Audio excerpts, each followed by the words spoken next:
I was organizing a trip with my in-laws and decided to call my son Anthony to see if he had any plans. When I reached him, he said, "You all should go and have fun. Isn't this trip a bit unusual? Are you okay, Mom?" I assured him, "I'll manage. I'll bring you back a souvenir. Work hard at your practice." Anthony has always had a passion for running marathons, just like me. He even received a college scholarship for his talent, though he lives in the dorms to avoid commuting, only coming home during holidays. I knew he wouldn't be able to join us on this trip, but I wanted to check anyway. His response was what I expected. "I'm Flora, 46 years old, and I work full-time. My husband Steve is 4 years older than me and used to be my boss. I respect him for his capabilities. After we married and had our son, we were a happy family. However, over time, our relationship began to suffer, mainly due to Steve's parents, particularly his mother. From the start, she didn't like me and often bullied me. Initially, Steve defended me since we lived far from his parents and rarely saw them. But when our son, Anthony, wanted to attend a high school near my mother's house because of his passion for marathoning, things changed. I had introduced him to running, and I was thrilled that he enjoyed it as much as I do. I persuaded Steve to move closer to the high school, and he applied for a job transfer to facilitate the move. Anthony's success in high school helped him get into a good university, making the move worthwhile. The day before our trip, Steve said, "You need to get the rental car tomorrow morning and pick up my parents on your way back." I was confused and asked, "Why am I the one renting the car? What will you be doing?" Steve explained, "I'm exhausted from work, so I'll sleep in. Once you pick up my parents, come back, and I'll drive from there. It's on the way to where we're going anyway." Although I understood his reasoning, I was very tired myself. Despite working similar hours, I handled all the house chores.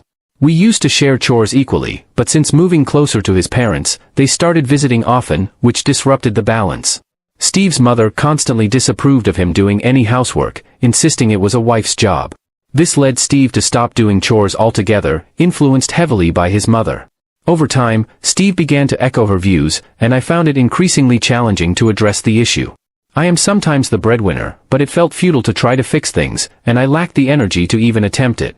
Steve's work performance declined, and he frequently took out his frustrations on me.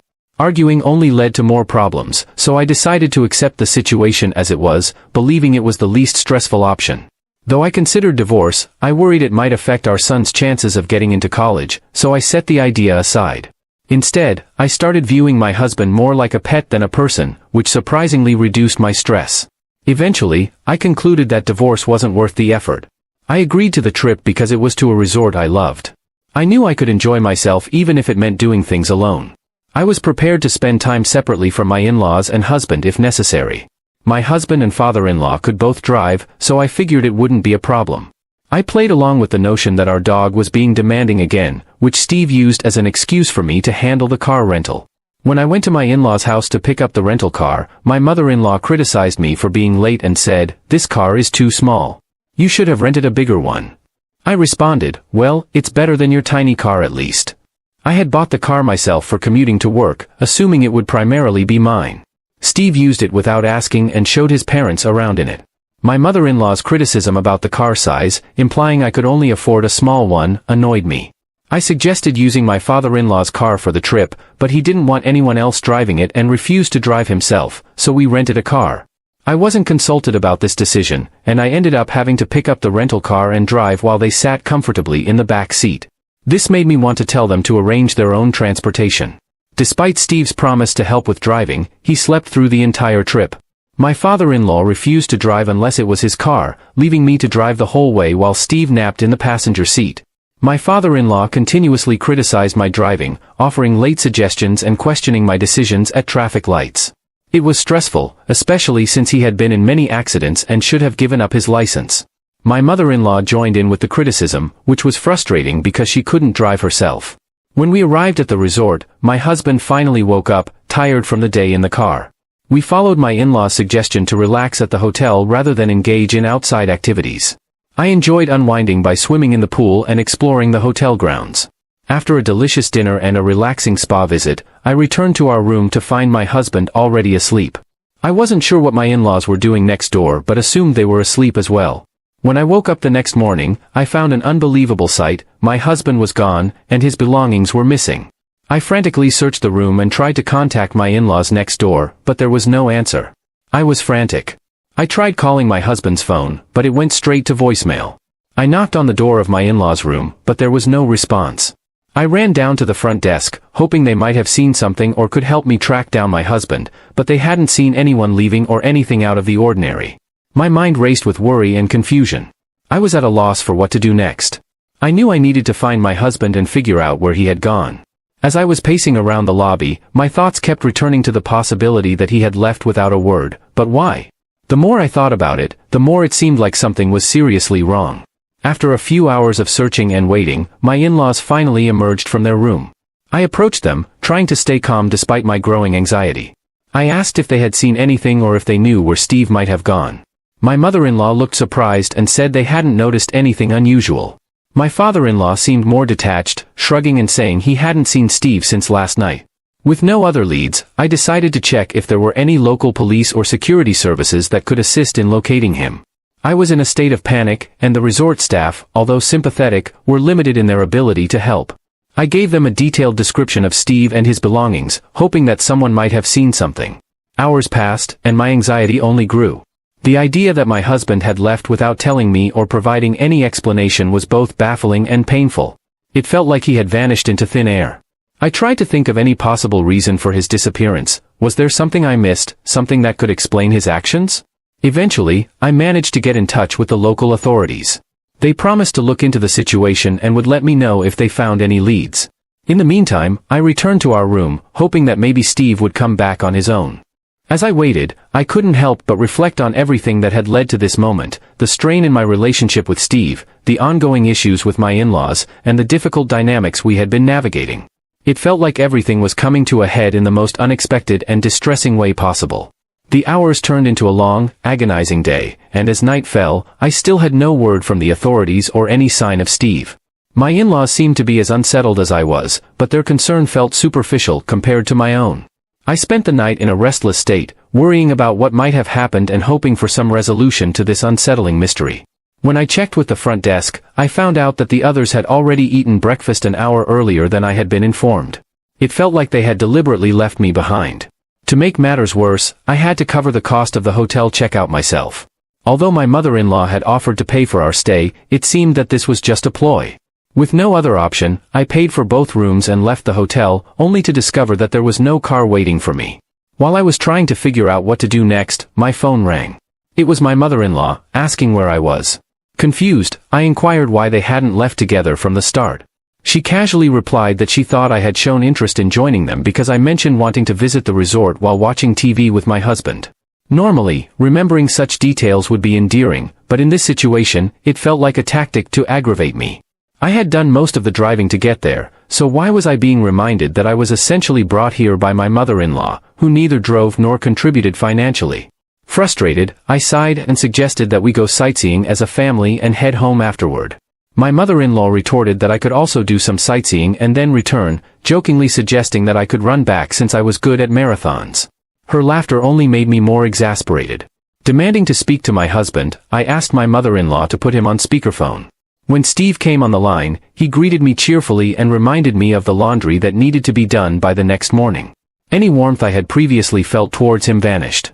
I snapped back, telling him to do his own laundry. He countered by saying, as the breadwinner, I should be thankful and take it easy. His comment about being the breadwinner only fueled my anger. I told him that this would be the last time we would see each other since we mostly only saw each other when I was asleep.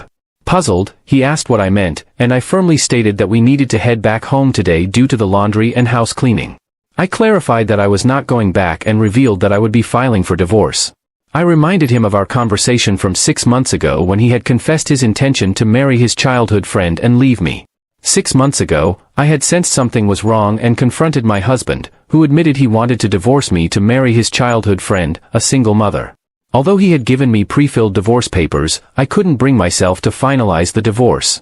We had a period of silence until he needed my help with household chores and asked me to forget his earlier statements. I couldn't, so I started gathering evidence of his infidelity. I questioned whether this trip was an attempt to win me back, especially since this conversation happened 3 months after I quit my job, which I had shared with Steve. He had reassured me at the time that I would find a new job quickly, but now I had only secured a part-time position, which led me to question my situation further. I noticed surprise in my in-laws' voices when they heard about their son's resignation. I reminded them of our previous conversation when they expressed concern over my job situation and questioned my reasons for quitting. Despite their doubts, I had managed to secure only a part-time position, which added to my stress. I told them I had been coping by imagining Steve as a dog, but I decided it would be better to get a real one. I concluded by firmly stating that I would be filing for divorce and wished them to enjoy their family time. After hanging up, I felt a mixture of relief and dread. The call had confirmed my decision, but now I faced the practical challenges of dealing with the fallout. I had to find a way back home, deal with the emotional and logistical consequences of my decision, and figure out what to do next. I spent the next few hours figuring out my options. The lack of a car and the absence of immediate support from my in-laws meant I had to rely on public transportation or a taxi to get back home. It was an inconvenience, but it gave me time to reflect on everything that had led to this point. As I waited for a ride, I contemplated the steps ahead. I needed to arrange for legal assistance to finalize the divorce and ensure that my financial and personal affairs were handled correctly. It was overwhelming, but I felt resolute in my decision. This was not just about ending a relationship, it was about reclaiming my independence and moving forward with my life. Eventually, a taxi arrived, and I made my way to the train station. During the ride, I mentally prepared myself for the conversations and decisions that lay ahead. I knew I had to stay strong and focused, despite the emotional toll of the situation. Back home, I began sorting through the practicalities of ending the marriage. I made an appointment with a lawyer to discuss the divorce process and started organizing my personal belongings and finances. Each task was a step towards reclaiming my life and moving on from a relationship that had become a source of significant pain and frustration. In the end, I recognized that while this chapter of my life was closing, it was also an opportunity for a new beginning. I resolved to focus on my own well-being and future, determined to navigate the changes with as much grace and strength as I could muster. During my recent vacation, my in-laws were taken aback by the news of my departure. My husband attempted to say something over the phone, but I abruptly ended the call, choosing instead to focus on enjoying my sightseeing before returning home. I informed my son about the situation, and his response was a simple, "I told you so." His reaction was somewhat expected and surprisingly mild, given that he was already aware of the situation. Upon returning from the trip, I decided not to go back to our house. Instead, I stored my belongings and those of my son in a self-storage unit, keeping only the essentials. I then visited a real estate agency, where I had developed a friendly rapport with the sales representative. We had shared drinks on a few occasions, and she was from my generation, making our conversations easy and comfortable. I had previously discussed my marital issues with her and asked to be notified if any properties became available. That day, I signed a contract for a new home. The process of acquiring my own place was a huge relief. I then went to City Hall to submit the divorce papers, which were processed without any complications. When I finally returned my ex-husband's numerous phone calls, I greeted him with a calm voice, informing him that the divorce papers had been accepted and that we were now officially divorced. His response was one of panic. He pleaded with me, saying that he was serious about ending things with his mistress and was now focused solely on me. He asked me to come back, claiming that he had ended his relationship with her and was committed only to me. His words, however, only filled me with disgust. I reminded him that I had never tried to please him and that he hadn't ended the relationship with his mistress. She had left him because he couldn't find a job and was financially unstable. It turned out that his mistress knew the sales representative who had helped me find my new home. She had shared her grievances about him with her, revealing that after he quit his job and took up part-time work, she saw no reason to stay with him. Although she ended things with him, the affair was still evidence of his infidelity, and I intended to seek compensation for that. Despite my clear message, my ex-husband continued to call me and my former in-laws reached out as well. I had no intention of returning to that house. My ex-husband still had not found a job, was unable to pay the rent, and had moved back in with his parents. Meanwhile, my ex-father-in-law had been driving recklessly, and recently crashed into a neighbor's fence with my ex-mother-in-law in the car. Thankfully, no one was injured, but they lacked property insurance and had to borrow money to cover the repair costs. All of this was detailed in an email my ex-husband kept sending me. I found his misfortune somewhat amusing but chose not to respond or block his emails, preferring to quietly enjoy the unfolding drama. After relocating to a pet-friendly property, I adopted a small dog and found that caring for a pet brought me more joy than dealing with people. My son, concerned about me being alone, began visiting on weekends instead of just during long holidays.